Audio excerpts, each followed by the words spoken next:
सभी की आंखें नम है राजा। राधा जी रो रही, सारी गोपियां रो रही, विधाता को कहती हैं, अहो विधाता न क्वचित दया, संयोज मृत्या प्रणय न देना। गोपियां कहती है, विधाता ये तेरे नियम तो बिल्कुल अच्छे नहीं लगे। कभी किसी जीव को किसी से प्रेम कराता है और एक दिन तू ही उससे वियोग करा देता है, ये तेरे नियम अच्छे नहीं है विधाता। हे सखी, आज तो ऐसा लगता है मानो विधाता ही क्रूर बनकर हमारे श्याम को हमसे छीन करके ले गया।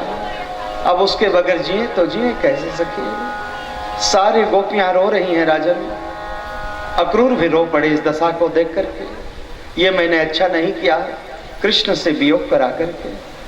रथ आगे बढ़ी, मथुरा के यमुना बाग पर पहुंची।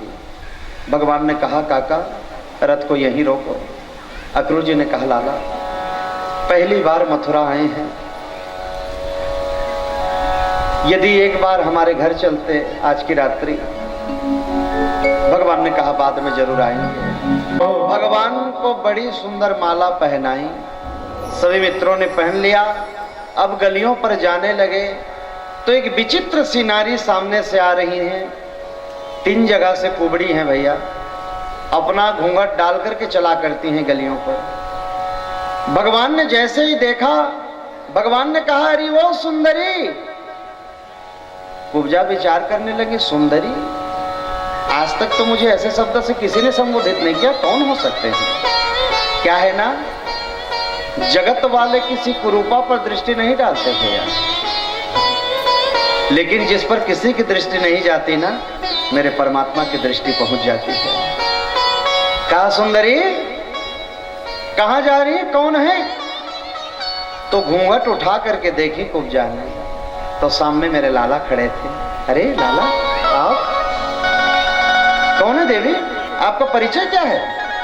भगवान ने पूछा। देवी ने कहा लाला रहने को मेरा नाम शैरेंद्री है, लोग मुझे कुब्जा कहते हैं, 3 जगह से कुबड़ी हूं ना। मेरा स्वरूप किसी को पसंद नहीं है, इसलिए घूंघट डाल के जाती हूं गलियों पर। बोलिए हाथों में क्या है? बोले कांस्य पात्र है। मेरा घिसा हुआ चंदन राजा कंस को अति प्रिय है, इसलिए रोज राज दरबार लेके जाती हूँ। भगवान ने कहा देवी हम भी राज दरबार ही जा रहे हैं, थोड़ा सा ये चंदन का तिलक लगा देंगी क्या? आहा। देवी ने भगवान को चंदन का तिलक किया है। भगवान कहते हैं जरा पास आना। देवी पास आओ। तो कुब्जा आई सामने में। भगवान ने क्या किया, पैरों के अंगूठे से उनके पैर के अंगूठे को दबा दिया और ठोड़ी पकड़ करके एक झटका दिया ना, तो दिवक्रा दिव्य सुंदरता को प्राप्त हो गई। महाराज भगवान का स्पर्श हो जाए क्या बड़ी बात है, दिव्य सुंदरी बन गई। कुब्जा ने कहा बड़ी कृपा करी आपने, आइए हमारे घर, स्वागत है आपका। भगवान ने कहा बाद में आएंगे, अभी राज दरबार जा रहे हैं। बड़ी सुंदर तिलक लगा करके भगवान आगे बढ़ रहे हैं। मुख्य द्वार पर जब पहुंचे ना, तो कुलय पीड़े नाम का हाथी है भैया, मदिरा पान करा करके कंस ने बिठाया। जैसे ही भगवान को देखा तो ये मारने के लिए दौड़ा। भगवान कृष्ण ने सुंड को पकड़ा, आकाश मार्ग की 7 परिक्रमा कराई और ऐसे पटकी की यमुना के उस पार में जाकर के प्राणांत हुआ, यानी कुलयपुर हाथी का उद्धार किया भगवान ने। मुख्य द्वार के बाद जब आगे बढ़ने लगे रंगमंच की तरफ, तो कंस ने इतनी सुंदर व्यवस्था कर रखी है बैठने की। एक लाइन पर तो हमारी वृद्ध माताएं बैठी थी, दूसरे लाइन पर बड़ी बड़ी सुंदर राजकुमारियां विराजमान हैं, एक लाइन पर बड़े सुंदर संत बैठे और दूसरे लाइन पर बड़े बड़े मल्ल पहलवान विराजमान थे राजन। लेकिन भगवान जब उस गलियों से गुजरने लगे ना, तो सबकी नजरों में मेरा कृष्ण अलग अलग दिखाई दे रहा है। पहलवानों को तो बड़ा सा पहलवान दिखाई दे रहा है, संतों को साक्षात ईश्वर दिखाई दे रहे हैं, वृद्ध माताओं के मन में नन्हा सा बालक दिख रहे हैं और राजकुमारियों की आंखों में राजकुमार सा प्रतीत हो रहा है। देखिए चलने वाले एक हैं और देखने वाले 1000 हैं, सबके मन में अलग अलग दिखाई दे रहे हैं परमात्मा। क्यों? अरे जाकी रही भावना जैसी, अब प्रभु मूरत देखिए दिन तैसी। जिसकी जैसी भावना हो भगवान उसी स्वरूप में उसे दिख जाया करते हैं। और मध्य में विराजमान मेरी किशोरी राधिका। सखियां अपने मन की बात राधिका को बता रही थी। एक झाड़ी के पीछे उद्धव खड़े हैं, सुन रहे हैं। एक सखी आई, कहती है राधा आज पनघट में मेरे श्याम से मेरी मुलाकात हुई। मैं जल भरने के लिए गई थी, मटकी उठाने वाला कोई नहीं था पनघट पर, तो पता नहीं कृष्ण कहां से आए और मटकी को उठा करके मेरे सिर पर रखे और मेरे हाथों को पकड़ करके मुझे घर तक छोड़ने के लिए आए। जैसे ही मैं दरवाजे पर घुसी और पलट करके देखी तो मेरा श्याम मुझे छोड़ के चला गया। क्या है ना, इतने में मेरी नींद खुल गई। मैं सपने में ये देख रही थी राधा। गोपियों ने कहा ये राधा, सपने में हमसे हमारा श्याम मिलता है क्या? क्या तुझे कभी नहीं मिलता? और मिलता है तो तूने सपने में क्या देखा ये बताओ ना। किशोरी राधिका ने जब ये बात सुनी तो नेत्रों में आंसू आ गए। कहते हैं हे गोपी, जिस किसी ने सपने में मेरे श्याम को देखा है उनके चरणों पर मेरा प्रणाम है। एक बात कहूं गोपी, सपने देखने के लिए नींद की आवश्यकता होती है देवी। नींद आएगी तो सपना देखोगे ना।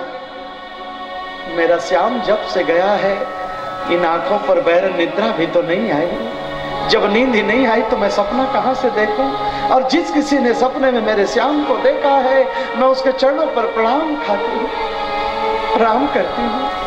आहा, उसी समय पर एक भंवरा गुनगुन गुनगुन गुनगुन करता हुआ मंडरा रहा था। गोपियां कहती देख, ये भी काला वो भी काला, और दोनों का स्वभाव एक फूल से दूसरे फूल, दूसरे फूल से तीसरे फूल। आज कृष्ण ने हम गोपियों का प्रेम लेकर के चला गया, हमें छोड़ करके। ये भौरा को देख करके ऐसा लगता है हो ना हो ये मित्र है उसका।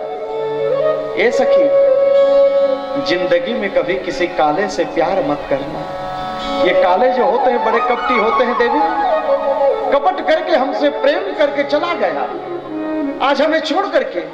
एक सखी कहती है, ये भौरा, ये बात जाकर के अपने मित्र से मत कहना, ये जाकर के मत बताना कि गोपियां तुम्हें उलाहना सुना रही थी, कहीं मेरे प्रियतम को पता लगा तो उन्हें कष्ट होगा। भौरा, मेरा प्रियतम जहां भी रहे बस आनंद में रहे।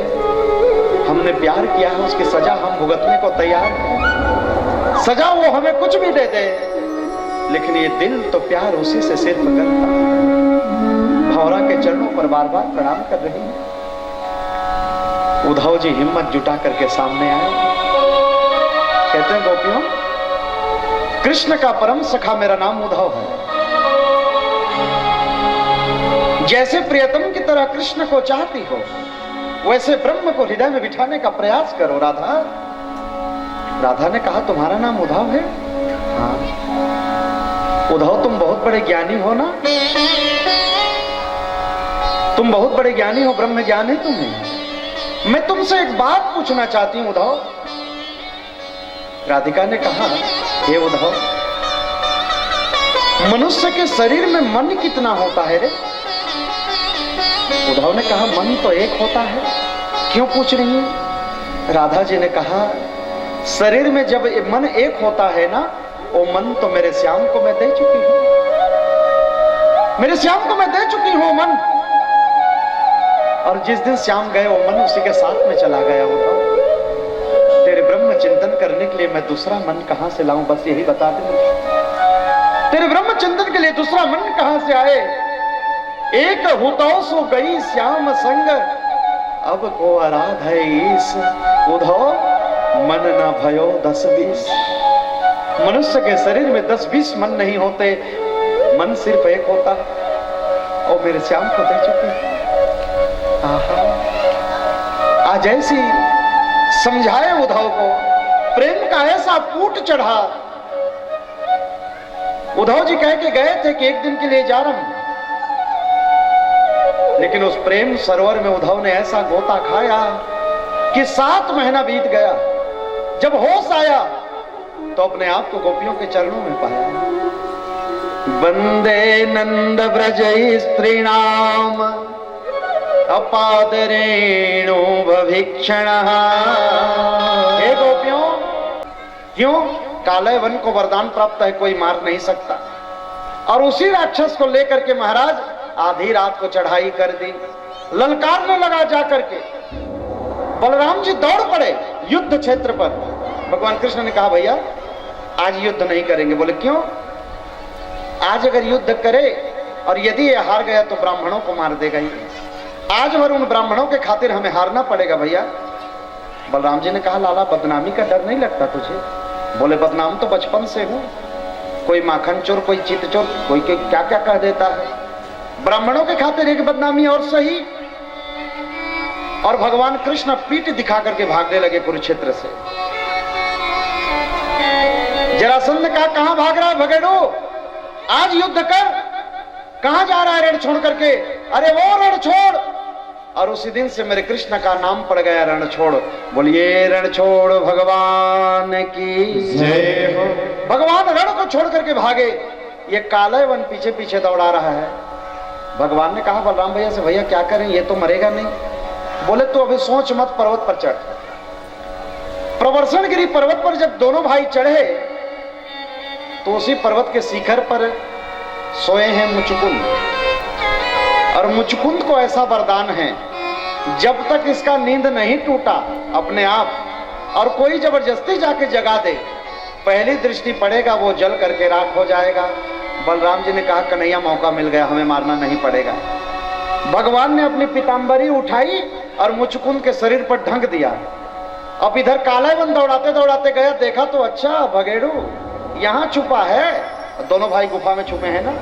पीताम्बरी को देख करके कृष्ण समझ बैठा, जाकर के लात से प्रहार किया, मुचकुंद का नींद टूटा। सामने देखा तो कालावन खड़े थे, जल करके राख हो गया। भगवान ने कहा चलो अच्छा हुआ मारना नहीं पड़ा, हमें वरदानी था, मार भी नहीं सकते थे। अब वो आग क्या हुआ, सारे जंगल में फैल गई। भगवान ने कहा भैया अभी अब कैसे करें। बलराम जी ने कहा नीचे समुद्र है। दोनों भाई हाथों को हाथ में डाले और कूदे तो समुद्र के बीच में जाकर के गिरे, समुद्र के बीच में गिरे। सुखदेव जी कहते हैं हे राजन, एक राजा हैं जिनका नाम था भीष्मक। राजा सीत भीष्मको नाम विदर्भाधिपति महाम, तस्या पंचा भवन पुत्रा कन्या च वरानना। एक राजा है भीष्मक, कहाँ रहते हैं, विदर्भ देश में, कुंदनपुर की नगरी है। इनके कोई बेटी नहीं थी, 5 पुत्र थे, रुक्मरथ, रुक्मबाहु, रुक्मकेश, रुक्ममाली और सबसे बड़े बेटे का नाम रुक्मी। लेकिन यही भीष्मक एक दिन जल में तप कर रहे थे राजन, तो कमल के पुष्प में ना एक छोटी सी कन्या बहते हुए मिली और वही कन्या को लेकर के आए, घर में पालने पोसने लगे और वही कन्या बड़ी होकर के रुक्मणी कहलाई। बोलिए रुक्मणी मैया की जय हो। एक दिन वही कुंदनपुर में बड़े बड़े राजकुमार, बड़े बड़े राजा आए हुए हैं, बड़ी भीड़ लगी हुई है। रुक्मणी ने कहा भाभी क्या बात है, आज बड़ी भीड़ लगी है हमारे गांव में। रुक्मणी ने कहा, भाभी ने कहा रुक्मणी तुझे नहीं पता। बोले क्या, तेरा स्वयंवर हो रहा है, तेरी सगाई होने वाली है शिशुपाल के साथ में। रुक्मणी ने कहा भाभी जहर खा के मरना पसंद करूंगी, लेकिन पर पुरुष से विवाह नहीं करूंगी। बोले क्यों। मन ही मन कृष्ण को पति मान चुकी हूं भाभी। यानी कृष्ण से प्रेम करती हो। हाँ। बोले कभी मिली हो। बोले कृष्ण को मिलना तो छोड़िए, देखा भी नहीं है, केवल उनके गुणों को सुना है, और जब से सुना है मेरा मन उनको मैंने दे दिया है। मैं जहर खा के मर जाऊंगी, लेकिन पर पुरुष से विवाह नहीं करूंगी। तो बोले प्रेम का इजहार किया है। बोले कृष्ण को कभी देखा ही नहीं तो इजहार कैसे करें। तो भैया किसी से प्रेम करते हैं तो बताना भी तो पड़ेगा कि मैं तुमसे प्रेम करती हूं। प्रियतम को नहीं बताओगे तो समझेगा कैसे। कहा क्या करें, अब तो तेरी सगाई हो रही है। भाभी ने कहा मोबाइल रहता तो एसएमएस कर देती। अब उस जमाने में तो नहीं था ना मोबाइल। बोले क्या करें समस्या। बोले एक चिट्ठी लिख दे। आहा, पत्र लिखा मैया ने और बड़ा सुंदर पत्र बन करके तैयार हुआ और बहुत गजब का शब्द लिखा है मैया ने इस पर। आप कहें तो पढ़ के सुनाऊं पत्र को। पढ़ेंगे भैया। बड़े बदमाश हैं लेकिन आप लोग, किसी दूसरे की चिट्ठी नहीं पढ़ी जाती, इतना तो ज्ञान होना चाहिए ना। लेकिन भगवान का पत्र है, पढ़ सकते हैं। आहा, पत्र में लिखा है श्रुत्वा गुणान भुवन सुंदरा। हे केशव, श्रुत्वा गुणान भुवन सुंदरा, केवल मैंने सुना है। सुना क्यों लिखा। ये भगवान के बारे में सुनना ना भैया, ये भगवान की भक्ति की प्रथम सीढ़ी है, इसीलिए लिखा। आप लोग जितने कथा सुन रहे हैं ना, प्रथम सीढ़ी पर बैठ चुके हैं। ये प्रथम सीढ़ी है नवधा भक्ति। अभी तो आप बड़े सुंदर तैयार होकर के जा रहे थे, क्यों नहीं होगी। कारण है इसका भैया। पहले जमाने में ना बेटा बेटी से यदि विवाह की बात करते ना भैया, तो कमरे में जाकर के छुप जाते थे। आजकल के बच्चे छुपते हैं, कभी बात करिए तो जैसे विवाह के बात करेंगे ना, आकर के बैठ जाएंगे पास, पापा गोरा है कि कैसे। लाज शर्म तो मानो बिक गया है। कृष्ण भगवान कहने लगे अब हमारी विवाह नहीं। भैया से मैं कैसे कहूं कि मुझे विवाह करनी है। दादा, पहले जमाने में सम्मान था बड़ों का, आजकल तो भैया इंची टेप लेकर के बैठे हैं बेटियां भी। मैं 5 फीट की हूं, 5.5 नहीं चलेगा। और गोरी हूं तो काला तो बिल्कुल पसंद नहीं करूंगी मैं। सब सुना देते हैं आजकल। दुल्हन बना दो मुझे, श्याम सुंदर की दुल्हन बना दो।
तेरे चरणों में प्रणाम खाने आई हूँ माँ।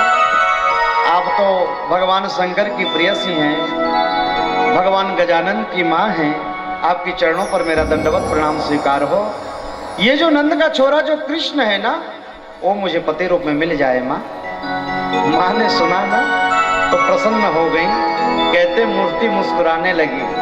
अब मूर्ति हंसी तो माल खसी।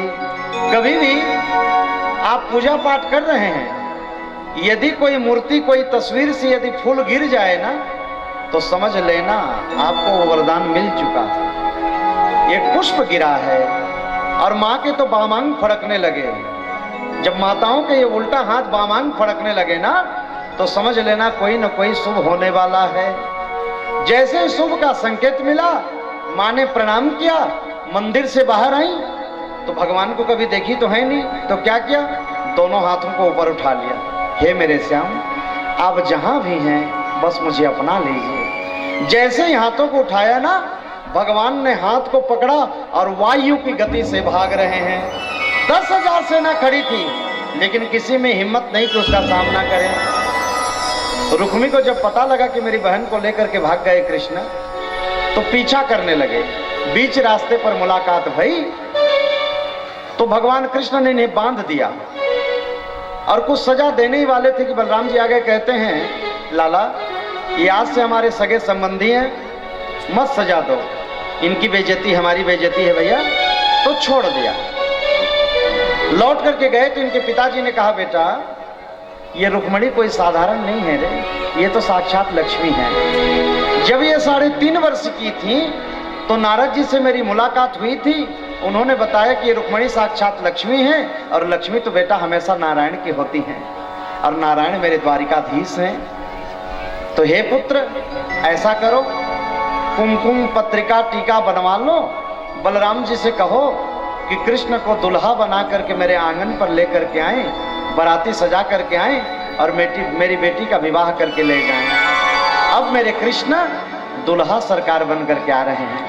आइए आप और हम सब आज मेरे कृष्ण और मैया रुक्मणी का दर्शन करेंगे झांकी के माध्यम से, और विवाह की फिर सारी क्रिया आगे बढ़ेगी। लेकिन कुछ संदेश है, उसको पहले सुन लें आप लोग। उस सुलभ होगा। सबको पता है कि मेरे परमात्मा ठाकुर जी का विवाह 16,108 कन्याओं से होती है, तो 16,107 कन्याओं से फिर कल गोविंद की विवाह होगी। और बड़ी पावन प्रसंग कल सुदामा जी की पावन गाथा जोरदार ताली से स्वागत करें। इन्होंने भंडारा में आज अपना सेवा दिया है, और प्रसाद आज राजकुमार चौहान और नानदव के द्वारा आज प्रसाद की सेवा दी गई है। एक बार इनके लिए जोरदार तालियों से स्वागत करें। मेरे गोविंद की कृपा इन दान दाताओं के ऊपर बरसती रहे। जय श्री राधे राधे राधे, जय श्री श्याम। सभी भक्तों से निरंतर, बच्चों से, बुजुर्गों से, माताओं से, सब अपने स्थान में शांति से बैठ जाइए। अभी मेरे गोविंद का सुंदर विवाह मैया रुक्मणी के साथ। कथा से वंचित है 6 दिनों तक, केवल 1 दिन की कथा सुन लें तो आपको 7 दिन का फल प्राप्त हो जाएगा। कल की कथा ये है। और कल सुदामा चरित्र है, जहां आप लोग चावल की तंदूर लेकर के आते हैं, पोटली बना करके अवश्य दान करें। पता नहीं किसका चावल का एक दाना भगवान को प्राप्त हो जाए। और उसके बाद कार्यक्रम होता है जो हमारे मुख्य यजमान करते हैं कि 7 दिनों तक कथा सुनिए, कुछ दक्षिणा दें, क्योंकि यज्ञ का नियम है, बिना दक्षिणा के यज्ञ कभी पूरी नहीं होती भैया। क्योंकि भगवान यज्ञ की पत्नी का नाम था दक्षिणा, तो दोनों होंगे तभी तो पूरी होगी। एक चीज मैं आपसे निवेदन करना चाहूंगा, कल अंतिम कड़ी में आप जब दक्षिणा देने के लिए आए तो आपके पास में रुपया पैसा है कि नहीं है मुझे नहीं पता, आप क्या देना चाहते हैं। मैं यही चाहता हूं कि आपके जीवन की एक एक दुर्गुण आप यहाँ छोड़ करके जाएंगे, हमारी दक्षिणा पूरी हो जाएगी, हमारी दक्षिणा पूरी हो जाएगी। अपने जीवन का एक दुर्गुण छोड़ दें बस। और मैं तो चाहता हूँ कल जितने भी हैं, एक बार सभी को व्यास मंच में आने का सौभाग्य मिलेगा। आप कुछ भी दे रहे हैं तो अपना नाम लिख करके यहाँ पर छोड़ देंगे, आपके नाम की जयकारा की घोषणा भी हो जाएगी, आपका नाम का चढ़ोतरी भी भगवान तक पहुँच जाएगा। कल प्रयास करेंगे कि सबको एक बार आने का मौका मिले। और एक चीज और कहना चाहूंगा दान के विषय में, दान पर हमेशा मंजूरी होनी चाहिए, मजबूरी नहीं होनी चाहिए। मजबूरी का दिया गया दान मेरे परमात्मा को अच्छी नहीं लगती। मन मंजूरी दे तभी दान करना, वरना मत करना भैया। बोलो वृंदावन बिहारी लाल की जय हो। आइए जरा दिल को थाम लो, मेरे श्याम आ रहे हैं, जरा दिल को थाम रहे हैं, जरा दिल को थाम लो, मेरे श्याम है मरदा, जरा दिल को थाम लो।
स्वस्ति स्वस्ति स्वस्ति स्वस्ति न इंद्रो वृद्धश्रवाः स्वस्ति नः पूषा विश्ववेदाः स्वस्ति नस्तार्क्ष्यो अरिष्टनेमिः स्वस्ति नो बृहस्पतिर्दधातु मंगलं पुण्डरीकाक्ष मंगलाय तनो हरि। बोलिए द्वारिकाधीश भगवान की जय हो। अब हमारे मुख्य यजमान एक बार भगवान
हल्दी का टीका आप लोग पहुंचवाएं और भगवान जी को पचहर दहेज का कार्यक्रम जो है वो संपन्न कराएं। उसके बाद सभी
सर झुकाना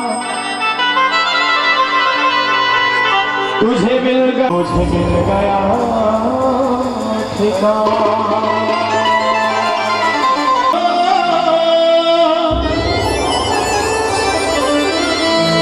मुझे कौन जानता तेरी बंदगी सामने बना दिया मेरी जिंदगी फंसा।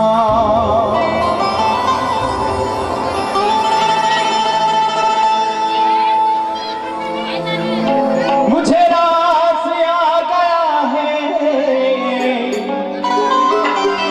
तेरे दर पे सर झुकाना।